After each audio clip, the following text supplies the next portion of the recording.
I got to know other local hospitality owners in the area. I went to networking meetings, and it was at these networking meetings, I was asking them about how they're marketing the businesses, because they were all complaining about, booking.com, about Expedia, and they were starting to complain about Airbnb. And I said, well, what are you doing to market your own business? And they just looked at me blankly. And I was like, well, how about, this? How about email? How about social media? And they just said, I don't know how to do it. And so the reason why I started Boostly was no one was doing this. I went to the local council. I went to the local tourism board. I asked what help and support was there, and there was nothing. I looked online to see if there's anybody offering the services, and it was either really out of date stuff, or it was people who didn't really know what they were talking about, or they were charging an astronomical amount to do the work. And so I just thought, well, if no one's going to do it, so I'll do it myself. And so I created a Facebook group called the Hospitality Community. That community is still going to this day, that Facebook group. And after running that for a year and, answering questions from hosts every single day, I just showed up in this Facebook group. I decided that I was going to basically take all of these questions that I'm getting, and I would just record videos of me doing what I would do. So how to do email, how to do Google, how to do Facebook, how to do all of these things, and put it on a course. I discovered this thing called Thinkific, which is a real cool place. It's like Kajabi, but it was more popular back then. And that was the first ever people that I taught on how to just sort of do marketing for the bookings. And now 7 years in, it's changed a heck of a lot. We now do, website design. We've got a CRM. We try and do a one-stop shop for all things direct bookings, and we've got 2,500 members. We've got over 7,000 listings currently being powered by Boostly. And we're on track for £50 million of tracked direct bookings in the last 12 months, which is amazing. So, yeah, it's crazy how much it's grown over the last 7 years. And it's just keeping on going. Yeah. Wow. That's cool. And just out of curiosity, what was the property like that your parents had? Was it like a traditional bed and breakfast where it was rent by the room, and then your parents actually made breakfast for them, or?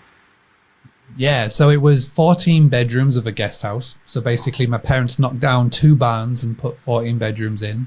That was your traditional bed and breakfast. And then out back, we had a barn that that fell down basically. There was a big wind and the barn fell down. We rebuilt that as holiday cottages. So that was your traditional self-catering vacation rentals. So it was a bit of a both. And the attraction and the niche was the farm stay aspect, because it was 50% working farm, 50% vacation rental, short stay accommodation. And so people would come from the cities, they'd come from X, Y, and Z to stay on a working farm. Very cool. Yeah, it's funny you bring that up, because I mentioned before we hit record that I'm in our barn right now that we converted. It was an old pole barn that we converted into an Airbnb or short-term rental, and then my wife has her shop in here, and I have my office and a gym, and it's just worked out fantastic. Like, it's funny how, you can, you think, who wants to stay in a barn, but it's got so much charm and appeal if you do it the right way. And ours just stays booked out the same way. So, well, it's crazy, because back in the 90s when they did this, no one was doing the farm stay thing. And now in the UK, I think 1 in 3 farms has got some form of accommodation, whether it is a barn or a glamp site, or etc. So it's very, very popular now. People love it, and it's just a case of, especially if you're living in a city, if you're living in a town, just to be able to escape, and some amazing locations that you can just drive to within 2-3 hours, or even and it's you can have a real nice couple of days away or a couple of weeks away. Yeah, absolutely. So I think you talked a little bit about the genesis of this whole approach with direct bookings, and I think people can get kind of lulled to sleep with Airbnbs. They post some pictures, they put it on autopilot, but I also think there's a lot of benefits that come from Airbnb. Obviously, you saw some of that when you converted your parents' property over. But Airbnb can also rip the rug out from under you, and like they did during the pandemic, when they just decided nobody gets any bookings right now. So, how do you reconcile, I guess, the benefit of Airbnb that it provides with the risk that it prevents, and how do you balance that with, the desire to do direct bookings? You're 100% right when you call it a balance. I think the misconception of what I talk about is that I'm going to encourage everybody to go cold turkey on Airbnb, delete your list and delete your account and just go 100% direct. It couldn't be further from the truth. I am as big of a fan of saying, listen, you need to be on these platforms as you are to have a direct element into your business. But it's just simple business practice. If you were going to start up a PT business, you wouldn't just get all of your customers from this one gym. You wouldn't just get it all from this one place, from say Facebook, because what happens if that gym closes down or Facebook just deletes your account? It's the same as business when it comes to hospitality. You don't want all of your business coming from one channel, one resource, because what happens? And what happens is like becoming more and more at the moment, as all you have to do is go into a Facebook group. All you have to do is look at social media posters to see what if. You mentioned it with the pandemic, with Airbnb just cancelling guest stays, doesn't matter what the policy is, refunding them in full without even telling the host that they were going to do so. That was the big one. More recently, they've massively changed their algorithm without changing anybody. They've put these emphasis on categories, and I saw people go from ranking number 1 on Airbnb to being on page 3 and not being seen. And just very, very recently, they are massively tapping into AI now. So your search on Airbnb will be totally different to mine based on your likes, wants and needs and your preferences and how you interact with the site. So even now, like if you see any video on YouTube that says I will help you rank number 1 on Airbnb, it's null and voided and pointless you watching it, because it's just not it's not how it works now. The model's changed so much. And also as well, you've got the ever since they weren't listed on the stock exchange, they are now heavily favoring, and they have to favor their stockholders, and then they have to favor their guests, because this is the majority of the people that power that business, and hosts just keen to get pushed down. Doesn't matter what they say from a PR point of view, and you've got to give them props. The Airbnb PR machine is one of the best in the business. I don't think they get enough attention as they should do, and the marketing team is phenomenal. But for every air cover they create, it's just a marketing thing. That's literally all it is. So those people that just do everything on Airbnb, everything that have their pricing dictated by Airbnb, have their air cover dictated by Airbnb, you've got to remember everything that Airbnb does is to benefit one person and one person only, and that's Airbnb. It's not the host. And so this is why I say don't build your house on someone else's land. I've had people who have come to me from the real estate world or from other worlds that say, yeah, I would never do this in my other business. I don't know why I do it in here, but we do. And the reason why is, you alluded to it, is that when you start your short-term rental journey, your hospitality journey, and let's just say you're converting a bar and you've got all of these plates that are spinning and you've got all of these things to contend with.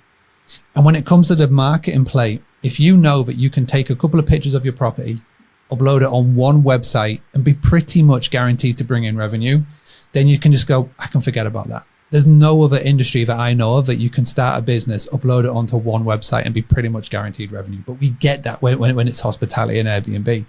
The problem with that is that if you leave that plate spinning, you become over-reliant and you become lazy. And then what happens if that plate stops spinning? You've got to go and grab it and really pump some attention into it. And that's starting to happen now. 2020, 2021, when hotels were shutting down, when cruise liners weren't going, when people couldn't travel overseas as much, what did everybody do? Everybody still wanted to vacation. Everybody still wanted to go on a holiday. So they would, jump onto these short-term rentals. It's why it's boomed so much. But we're coming around now, and cycles come and go. And we're coming back to the cycle that is 2018. This is where everything is matching up now. And in 2018, you had to pay attention to your listings. 2018, you had to do tweaking. 2018, you had to market your business.